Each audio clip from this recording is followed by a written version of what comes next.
Many of the people would say that the Lexus TX500h is actually the luxury version of the Toyota Grand Highlander, especially the Highlander Hybrid Max.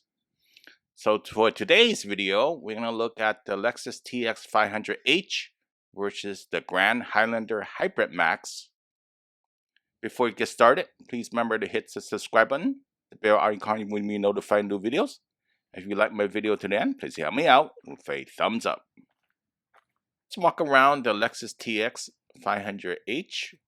And the Lexus TX500h, the seating capacity is only 6. Yes, the third row can only seat 2 in the back instead of 3 where you find in the Grand Highlander.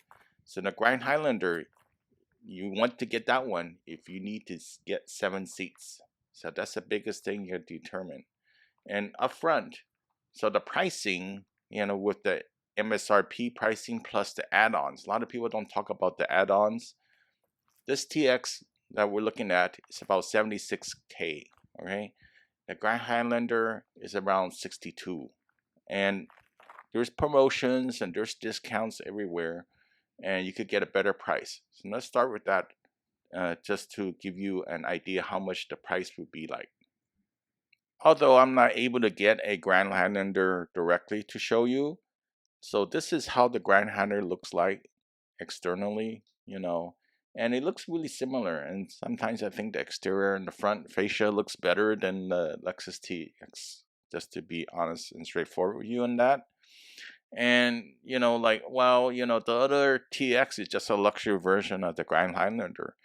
Looking at the exterior, it may just look like that, but there's a lot of things that are different. So today I'm going to talk about different specs that are different, and there are a lot of details, so I wanted to share. So I did quite a bit of research on this one as well too.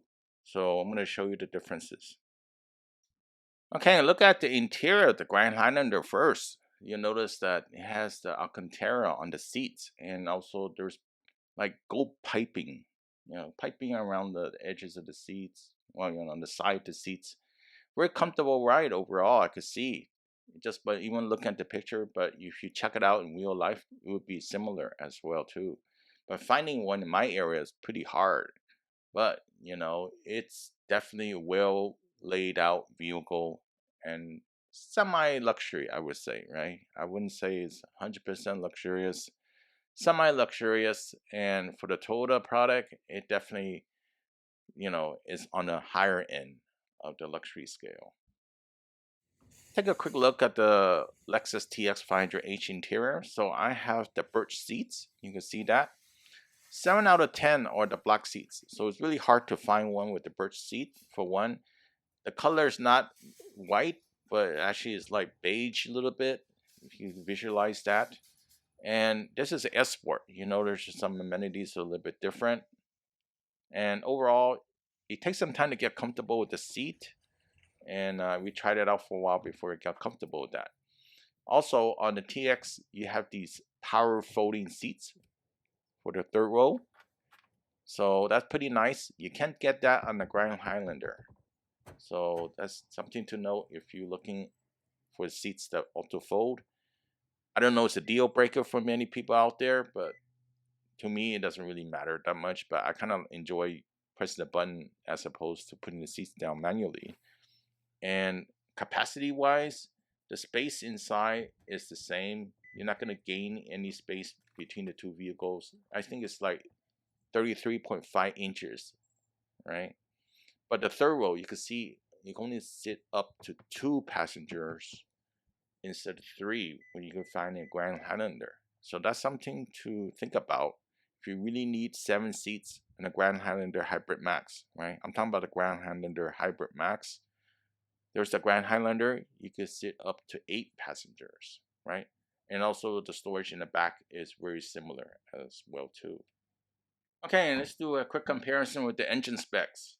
First of all, what we have listed here is the TX500h compared to the Grand Highlander Hybrid Max. Both are 2.4 liter turbo 4-cylinder hybrid engines, 366 horsepower for the TX500h, 362 for the Grand Highlander, minuscule difference. Total torque 406 compared to 400, not much. Even the 0 to 60 time is not much.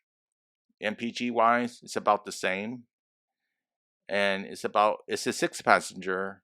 A little bit wrong on the spec over here. It's not an 8-passenger because it's a Grand Highlander Hybrid Max. 500 towing for both.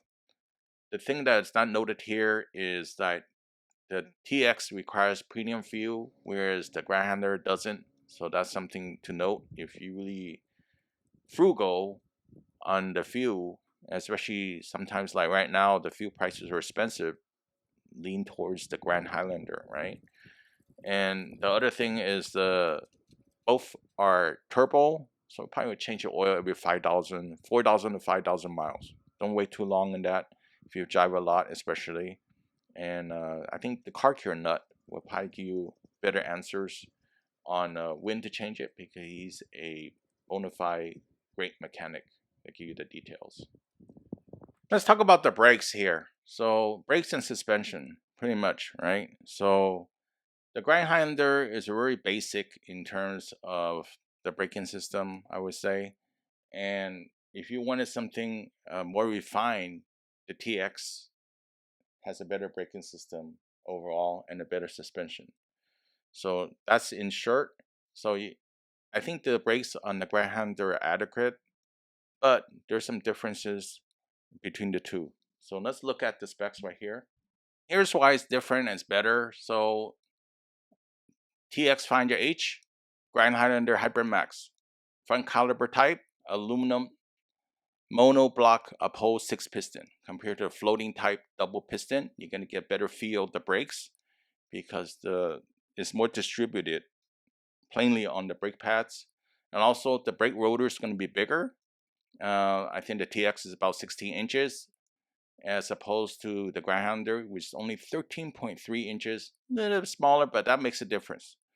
Rotor construction is a 2-piece rotor, aluminum and steel for the TX, as the one-piece cast iron for the Grand Highlander. And you go also at the same time, I want to throw in there the pricing, the maintenance on the braking system is going to be a little bit higher on the TX, of course, because you get better material, better mechanical, more features. That's something to note. Both of them have really great wheels and stuff like that. Those are cosmetic. But if you want better braking, better feel of the braking, I would say you want to choose the TX. Of course, this is F-Sport performance. So the TX500h is an F-Sport performance vehicle for a big vehicle like the SUV. So that's something to note. Let's look at the infotainment between the two vehicles. The Grand Highlander layout is really good. Okay, I have to say that, right? But they come with only a 12.3-inch screen.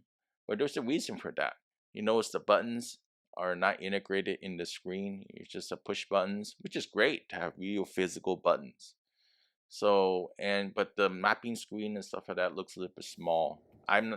For this one in particular, I'm going to show you different parts, but this is the TX500h. It has a 14-inch center screen. You notice the buttons are touch, right? So they're not physical buttons.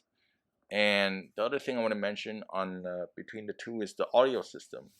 So Mark Levinson and JBL. JBL, you're going to get 11 speakers on the Grand Highlander. So audio may not be as good as the Mark Levinson system, which has 21 speakers.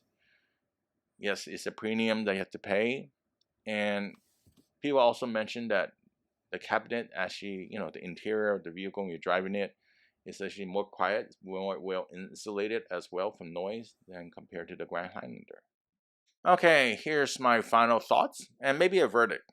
So first of all, the Grand Highlander is a very beautiful vehicle, and you can see a lot more passengers, up to 7. 2 in the front, 2 in the middle, and 3 in the back for the Grand Highlander Hybrid Max. Okay, but there is some advantage and disadvantage. You don't care about the bigger brakes. You don't care about the suspension. You just want a three-row SUV. The Grand Highlander is the one to go for because you're going to save about 15K. So if you wanted the more refined vehicle, you want to look at the Lexus TX500h. Why I say that, right? So the TX500h adds more comfortable interior, especially sound deadening, right? When you're driving, noise and outside. You got the better technology with the adaptive variable suspension, AVS. Yes, that could add a few dollars over time, maybe like $500. Let's say $500 over a period of time you need to maintain it, right? Dynamic rear steering is a really great feature. The rear wheel steer at an angle, makes tight turns easier to negotiate. And also, you're doing U-turns. It drives like a smaller vehicle. You drive both of them. Just go drive both of them if you're in the market for a three-wheel SUV. And most people will agree the Lexus one is the way to go. And if you could really budget it. So make sure the budget fits. Don't just buy it if the budget doesn't fit. So you also get power folding seats. Hopefully you like the video. Surprise. We would appreciate a thumbs up. Comment to share. Please leave it below. Please remember to subscribe. See you next time. Have a good one.